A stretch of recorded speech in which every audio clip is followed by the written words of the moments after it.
Hello Giants fans, so this is the second time I'll be doing this kind of video. I did it last year, what should the Giants do in 2018, so here we are in 2019, coming off a 5-11 season. Not much went right last year. The Giants did not make the draft pick that I wanted, and this is kind of exactly what I thought was going to happen. Maybe not this bad, but it's what happened, and here we are. So now we have won 8 games the last 2 years. Many things need to change in my mind.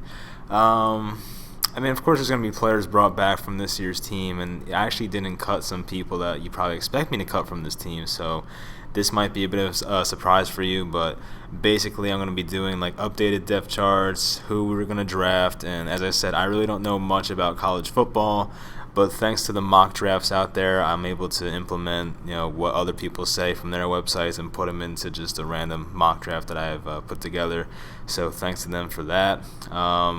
A lot of other stuff like who I want to sign in free agency, who I think we should cut, who I think we should retain, and all that kind of stuff. So there's a lot of interesting things to get to, so let's jump right into it. So as you can see here, we have the key free agents for our team this year, and it's pretty simple. Just I'm going to have guys that I want to keep, guys that I want to let walk. So for keeping, I want to have Landon Collins, but I want to franchise tag him because I don't think right now the Giants are completely sold on wanting to sign Landon Collins. I know I'm personally not because, as I said in the past, he has coverage issues. He needs to get better. He's already a great safety. I think there's room to improve for him. People talk about wanting to move him to a linebacker position, which I don't think is going to happen because we already have a good amount of linebackers on this team. But I think to franchise tag him and give him another year to grow would be nice. Landon's had back-to-back years of season-ending injuries, and the season was pretty much over at that point already, so we really don't pay much attention to it. But that's also a concern when you want to lock up a guy for a lot of years. So franchise tag him. I think the franchise tag of last year for safeties was $11.2 million, so I'm hoping it's somewhere around there this year as well. Re-signed Jamon Brown. We brought him in the bye week, I think it was, and played some good ball for us. So a 3-year contract for $2 million, so that'd be 3 years and $6 million total. Hopefully that gets it done. Kerry Wynn had a pretty good year for us. He was at least effective. We really didn't have much of a pass rush this year, but Kerry Wynn did have some bright moments for us, so I think bringing him back for a few years, not too much money, would be a good idea. My man Aldrick Rosas, who had a Pro Bowl year, I was going to say Pro Bowl caliber year, but he was a Pro Bowler. 4 years, $3 million annually. Hopefully that gets it done. And this guy, I actually forgot about him for a while. John Jalapio, I think I'm pronouncing that right. I think that's how Dave Gettleman said it, so I'm going to go with that. 2 years and $2 million annually. Hopefully that gets it done. We were playing center with like Spencer Pulley and John Greco at some points this year. Jalapio was definitely our best offensive lineman through the first 1.5 weeks of the season before he went down in Dallas, unfortunately. So I think bringing him back for a couple of years, he knows the team, he's been around for a few years. Definitely I'm on board with that move. And bring back Corey Coleman, not for his receiving skills, but for his return skills. I think he was on the Giants for about 5 or 6 weeks and did have some really nice returns and definitely helped with field position, all that kind of stuff. So I like Corey Coleman. And side note, I think Zach Diassi, our long snapper, who's been around since like 2007, I think he was literally on the team that beat the Patriots, the undefeated Patriots, that Super Bowl team in 2007. He's been around forever, so I want to bring him back as well as long as he doesn't retire. So I love having Zach Diassi on this team. Guys I would let go. Mario Edwards, the young defensive end we got from Oakland in the preseason. You can tell he's a talented player, but he seems like the kind of guy that's never going to have his head on straight. Had a lot of stupid penalties this year and stuff that I can't stand, and I'm sure the Giants ownership is not a fan of it as well, so I'd let him go. Cody Latimer, who I do like as a player, but unfortunately just never stays healthy for a full season, so I would have to let him go. If this guy stays healthy for a full season, he could be an effective player in the NFL, and I remember in the beginning of the year, I had like my sleeper picks. I had B.J. Goodson on defense and Cody Latimer on offense. I really thought Latimer, if he stayed healthy, was going to have a good year. He did have some bright spots for us. He had a few nice catches towards the end of the year, so he did have that. John Greco, I would let walk. I think Greco is like 32, 33 years old at this point, so I'm not really sure what he's going to bring. I'd rather draft a guard, which we'll get to later. I think bring in a younger guy who has Better upside would be a better move. Josh Morrow, let him go. Wasn't really, he had the PED suspension, came back, had some bright moments, wasn't, consistent enough, just like the rest of our pass rush. B.W. Webb and Curtis Riley, I'll put them both in the same category. I mean, these two just need to get the hell out. I mean, there's really not much to say. The whole Curtis Riley not trying to tackle Jarwin in Week 17 was, pathetic. B.W. Webb was, the type of guy, he gave good effort, but, he just wasn't good enough. I mean, he's bounced around from team to team. I think he's 29 years old now. Definitely fine with letting him walk. I think that's it for key free agents for this team, so, I'm not sure if the numbers are going to be correct, obviously. I mean, this is kind of just me predicting things out here. I'm also not sure if my numbers are correct. As I always say, I'm not good at math, but hopefully everything is kind of legit, so we'll see where it ends up in the end. All right, so now on to guys I want to cut for this team. So basically our current cap is at $31 million, little over that. The cap after the signings would be $9 million, a little over that as well. The cap after the cuts. So guys I want to cut here would be Jonathan Stewart. I really don't know why he was signed in the first place. This was my opinion last year when it happened. Jonathan Stewart's in his 10th year, and he's hardly lost anything. So didn't really know what he was going to do for this team. I mean, it was so stupid. I mean, it seemed like the only reason they would bring Stewart in was to be a mentor for Saquon, but Saquon has his head on straight, so I really don't get the point of it. So that would save you $2.5 million. Connor Barwin, who at one time was a good player, obviously his age is just catching up to him. He's not the same guy he was. Save $1.5 million there. Paul Perkins, I have not seen that guy in literally 2 years. I don't know what he's doing on this team. Save yourself $700,000. Then there's Eli Manning, and I'm sure half of you are going to tune off this video because God forbid I say a bad thing about Eli Manning, but I mean, we've seen the best of him already. He's 38 years old next year. As I said, the guy is my favorite player of all time. I don't want to disrespect him, but I am a realist. I understand he's not getting any better. There's no upside with bringing him back. The guy has the most interceptions in football since 2011. I mean, we have to be realistic here, people. I mean, it's not going to get any better. I mean, what else do we need to do for this guy for him to win? We signed his left tackle. We gave him a run game. We gave him a tight end. What else do we need to possibly do? Tired of the O-line excuses. If we had an elusive quarterback and a mobile quarterback, the offensive line would not be that much of an issue. Based off the rankings of offensive lines this year, we were ranked 20th or 22nd, something like that. It wasn't horrendous. I mean, you want to talk about horrendous, look at the Houston Texans who made the playoffs. Look at the Arizona Cardinals. I mean, the Giants are not that bad of an offensive line. So enough of those excuses. So yeah, I mean, we have to cut Eli Manning. Even if we don't cut him in real life, at least take a pay cut. Yeah, at least. I want to pay him no more than $10 million. I mean, there's no reason Eli Manning should be making the most money on this team. $23 million next year would be insane.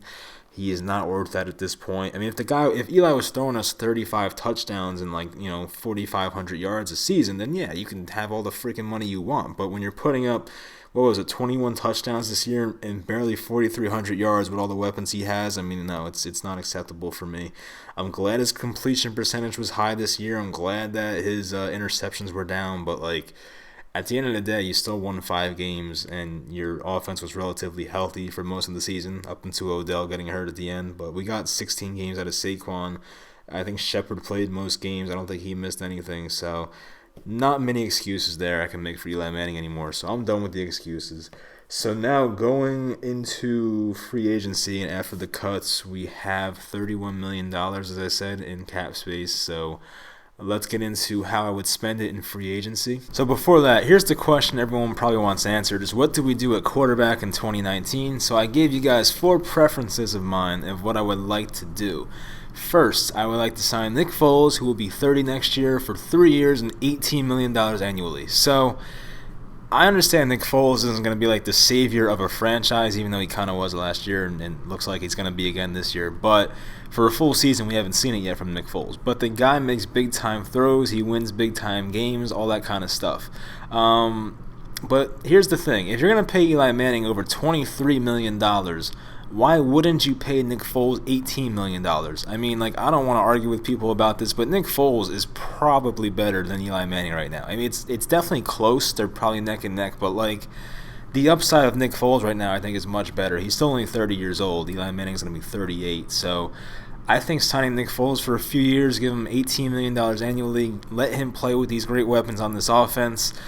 Nick Foles at least can move around a little bit. He's definitely not a mobile quarterback, but at least he's kind of elusive in the pocket.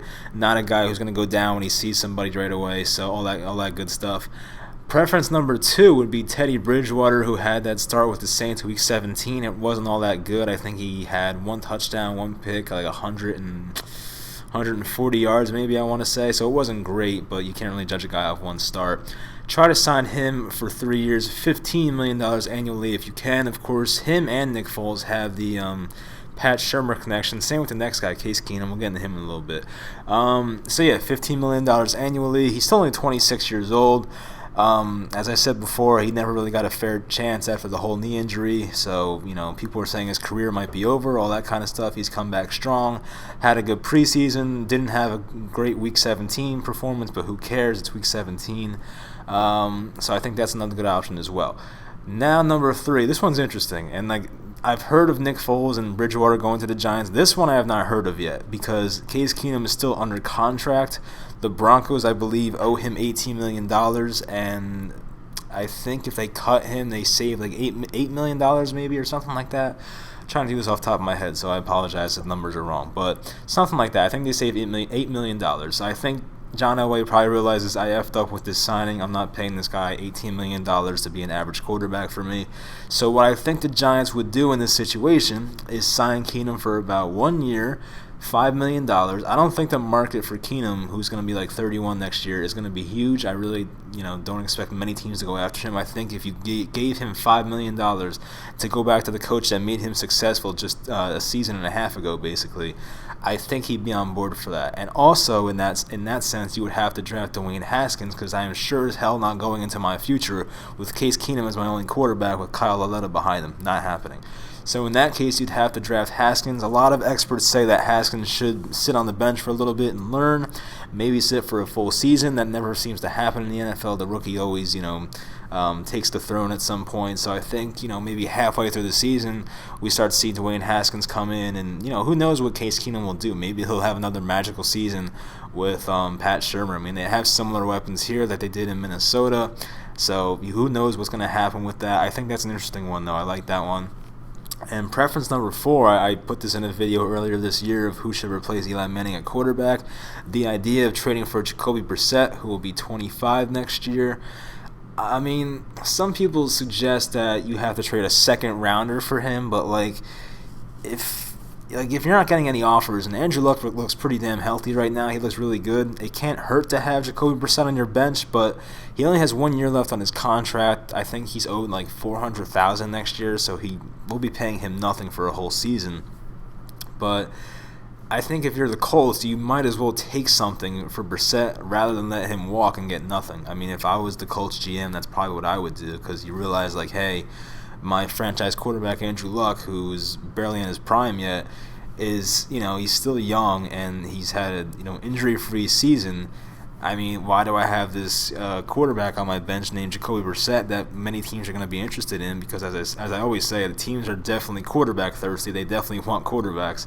That's why Dwayne Haskins, I'd be very surprised if he lasts till 6. I mean, the Giants might have to trade up. I think the Jaguars might try to trade up for him, or some other kind of team. I have no idea. I forget who else needs a quarterback right now. The Dolphins, stuff like that. So I think all 4 of these options are realistic.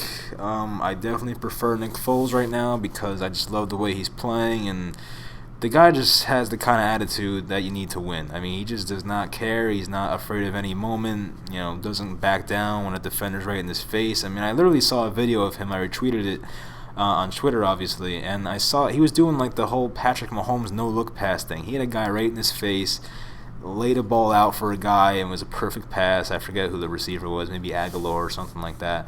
And Nick Foles can make those big-time throws for you. So, I mean, look, he'll throw stupid passes at times, but Nick Foles is the type of guy that can throw for 400 yards 4 touchdowns and 2 picks. I mean, in my opinion, that's better than what Eli Manning would do on average, which was like 20 for 26, 220 yards, 1 touchdown, and no interceptions. Like, I'd rather take the 4 touchdown performance. I mean, this guy, Nick Foles, takes more risk. He takes more chances. Definitely has a higher upside at this point in his career than Eli Manning does. So that's why I would go with Nick Foles. So here would be my free agent signings. We already went over Nick Foles, so no need to reiterate that. So I would sign the slot corner for the Bears, Bryce Callahan, if he hits free agency, and that's if they don't resign him. 3 years, $4 million annually. Had a good year for them. I'm sure their pass rush helps the cornerbacks look good, but overall we really need a slot corner. Grant Haley had some bright moments for us this year, but we need more consistency from that spot. Callahan's a player that just keeps getting better every year, so I think taking a shot on him would be worth it. And another guy who I really wanted last year was Cameron Fleming. He was a free agent from the Patriots 2 years ago. I really wanted him. He went to the Cowboys on a 1-year deal, which was surprising. I'm really shocked the Giants did not at least make an offer for him. I really didn't hear anything about him going to the Giants, but here he is again, a free agent, 26 years old, right tackle, 2 years and $2 million annually. Hopefully we'll get it done. The Cowboys really didn't pay him much at all last year, and Cameron Fleming was pretty good for the Patriots 2 years ago. He started 3 games for Dallas this year. I think he had a PFF grade of like 56, which is like average. But he's better than Chad Wheeler, let's just be honest, at the end of the day. So hopefully the Giants get to draft a right tackle as well, or at least like a right guard, who knows. But Cameron Fleming's definitely an upgrade for what the Giants have had at right tackle for the last, I'd probably say 3 or 4 years or so. So I think bringing him and Callahan in definitely fits 2 needs that you need on this team. Everyone always complains about the right tackle position. The offensive line isn't good enough. Well, let's bring a right tackle who has played for the Patriots, the Cowboys, and has done a pretty good job there. So I think bringing in a guy like that would be very helpful. Having a good slot corner in today's NFL is crucial. You really need one. Preventing every big 3rd and 8. Teams like to go to their slot receivers, obviously. If you keep guys like Golden Tate, Jamison Crowder, Cole Beasley, you get to lock them up in the division. That'd be huge. Having a guy like Bryce Callahan can really solidify your cornerback position. And of course we have Sam Beal coming back as well, so we'll have 3 pretty good cornerbacks next year as long as Janoris is back. So that's it for my free agent signings. So after that, we'll have around $7 million left heading into the draft and all that kind of stuff. So let's get into that. So here would be the current offensive depth chart after all of the free agent signings and stuff like that. So, of course, we have Nick Foles at quarterback, promote Robert Martin as the 3rd running back. Elijah Penny was brought back as well, Benny Fowler, Corey Coleman.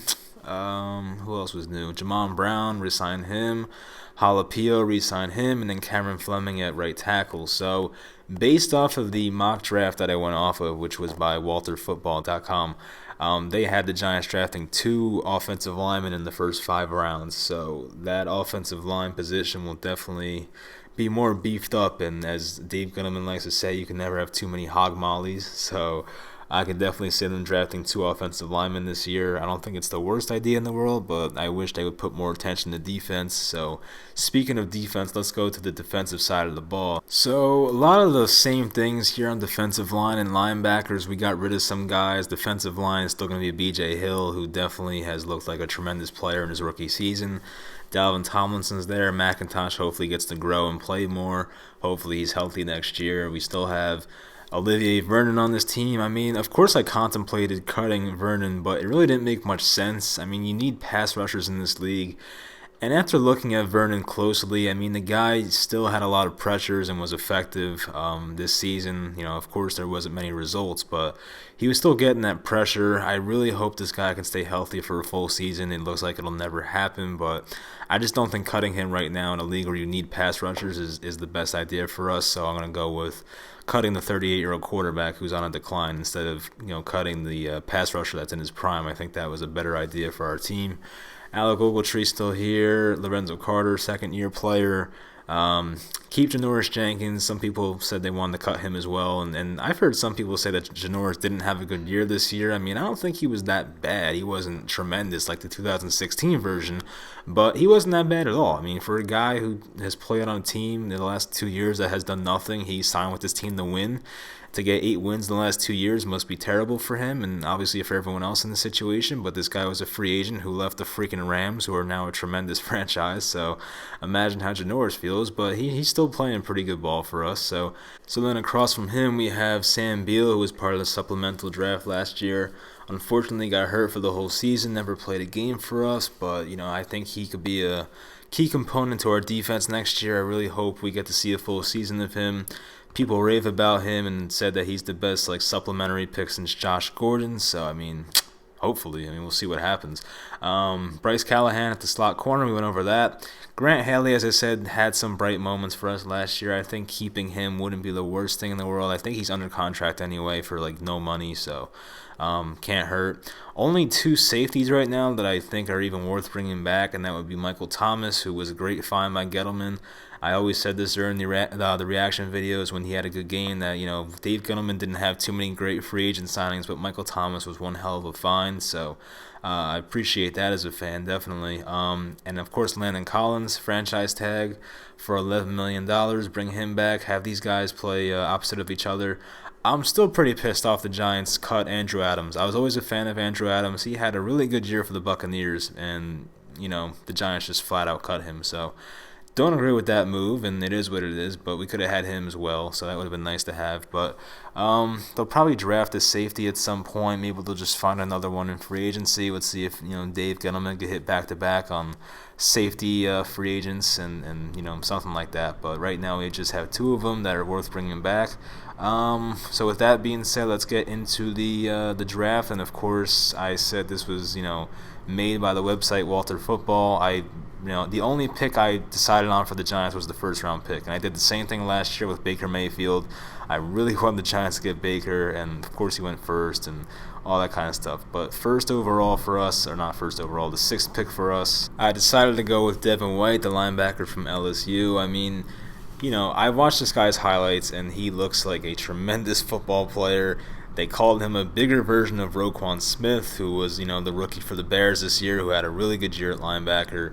This guy is the prototypical linebacker that you need in today's NFL. He is fast, he can hit hard, he can rush the passer, knows how to time the snap, all that good stuff. Devin White could be one hell of a player and the centerpiece of your defense for the next 10, 15 years. Definitely worth taking a shot on. He's only 20 years old too, I think. So definitely has age on his side. 6'1", 240. All that good stuff. I think he just, I don't know what his coverage skills are. I haven't watched a full game of his, obviously, but to be, in the conversation to be a top 10 pick, he must be pretty damn good. So I like what I saw from him. I'm gonna be straight up. I have not watched any of these 4 other guys. This was, chosen from a website. So we have a offensive tackle from, I don't know what college he even went to, but 6'5", 305. Compared to Dwayne Brown, who plays for the Seattle Seahawks. He used to be on the Texans, left tackle. I don't mind bringing in an offensive lineman again, as I said, but I think we need to pay more attention to defense. There was only 3 defensive players chosen here, so not really the what I wanted to see. Only 2 defensive players picked here. Actually, the website had us taking Dwayne Haskins, and I just wouldn't see the point of that if we actually signed Nick Foles, so I kind of audibled and made it Devin White. Sam Beal in the 3rd round. As I said, we already had him. Jawan Johnson, who is the Penn State wide receiver. People compare him to Calvin Johnson. I think he compared himself to Calvin Johnson. I forget how the story went, but the guy's 6'4", 225. Apparently very talented, and we kind of need a wide receiver, as sad as that is. I don't want to go into the season with Benny Fowler as our number 3 or Corey Coleman, so I'd be alright taking a wide receiver in the 4th round or so. And then we have Derwin Gray, the 4th round pick from the Saints from the Eli Apple trade. Of course, we actually have a 5th round pick from the Lions for Snacks Harrison.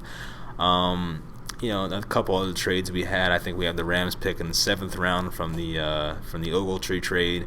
We might have another one, I forget. So the Giants own 5 additional picks between rounds 5 and 7. So yeah, I don't really, it's not like the Giants are going to get any of these players most likely. It's kind of just obviously they have Sam Beal already, no shit. But for the other 4, it's who knows what they're going to take. But I think focusing on what positions they should go after is a big thing. And something that Dave Gettleman always says is, I'm going to take the best player available. But, like, what would be the point of, like, let's say you're in the second round and the best player available is a running back. Well, is Dave Gettleman going to take another running back in the second round? Like, I wouldn't put it past him, but, like, you kind of need to address what your team lacks of. You know what I mean? Like, I don't think you should go into a draft saying, like, I need to draft 2 corners and 1 defensive end. Like, I don't think that's the right philosophy, but, like, at least decide on one side of the ball. Like, okay, like, I need pass rushers. I need guys that can play in the secondary. I need, hog mollies, as he likes to say. I need a dynamic wide receiver. You should have, like, at least a little checklist of what you want to get, and I'm sure they do, but, like, I wouldn't go into a draft saying, let's take the best player available. I don't think that's the best way to look at it. Like, maybe the best player available is a freaking kicker, but you're not going to take him, right? I mean, like, I think taking the best player available sometimes is not the right move. If you're a team that's completely, that has every position locked up and you already know your starters and you don't really have a hole to fill, then yeah, take the best player available. But, like, on a team like this where there's definitely holes to fill, as I said, pass rusher, cornerback, need safeties, right tackle, even right guard, maybe even a center, wide receiver. There's definitely needs on this team. I don't think going into a draft saying I need this, and that, I understand what he's trying to say, but don't exactly agree with that philosophy. So that kind of scares me a bit. But the Giants do have a lot of picks in this draft, if I'm doing my math correctly. So we have 5 here, and we have another 5. So that would be 10 picks. One of them is already made for Sam Beal, so 9 picks in the draft. We don't have a lot of high picks, but they're still draft picks nonetheless. Maybe we can make a trade to move up if we needed to. Having that extra draft picks is definitely, probably enticing to other teams if we're going to make a trade. But the Giants usually don't make trades on draft night unless it's like 2004. So we'll see what happens. So in the event that the draft went as, just as I said it would go, as the website said it would go, this would be our depth chart offensively updated. You add Jawan Johnson to the receiving core. You have a couple offensive linemen added. This offense is not bad. I could see this offense being really good. I hope the improvement at quarterback helps. I hope the improvement at the right side of the offensive line helps. Having 2 rookie offensive linemen to kind of push the veterans to do better. I really hope Will Hernandez has a big second year. Evan Engram looked like a great player when Odell Beckham is out. I'm not sure, there's definitely a correlation there. I hope Odell Beckham plays all 16 next year. I don't know if Saquon Barkley can get better. Like, I'm kind of contemplating that right now. Like, I don't know what more that guy can do for us. Just do what you did this year, but do it again. You know what I mean? And hopefully can result in more wins, but I don't know what else Saquon can do. 2,000 total scrimmage yards, 91 catches. What, he had like 15 touchdowns maybe or something? Just stupid numbers. So yeah, stay the same. That's pretty much it.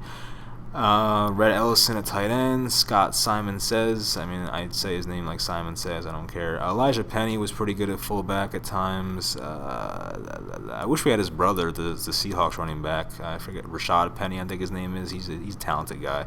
Having Loletta as a backup, I don't know how I feel about it, but there's really no one else to get, so you kind of just like say whatever. Hopefully Foles can stay healthy, and we'll see what happens. But no, I like this offense. I think there's definitely a high upside for this team. Hopefully their stars can stay healthy. We need, the first running back, the first wide receiver, first tight end, and Nate Solder to stay healthy. All the guys all the way to the left need to stay healthy, I think, for this team to be really good offensively. We can afford some injuries, and injuries are going to happen, but I think for the most part those guys need to be healthy. Maybe you can lose Engram, but losing Engram sucks because, he's one of the most versatile tight ends in the league. Literally is a wide receiver playing tight end. So let's go on to the defense now. So really the only change here was just adding Devin White to the linebackers.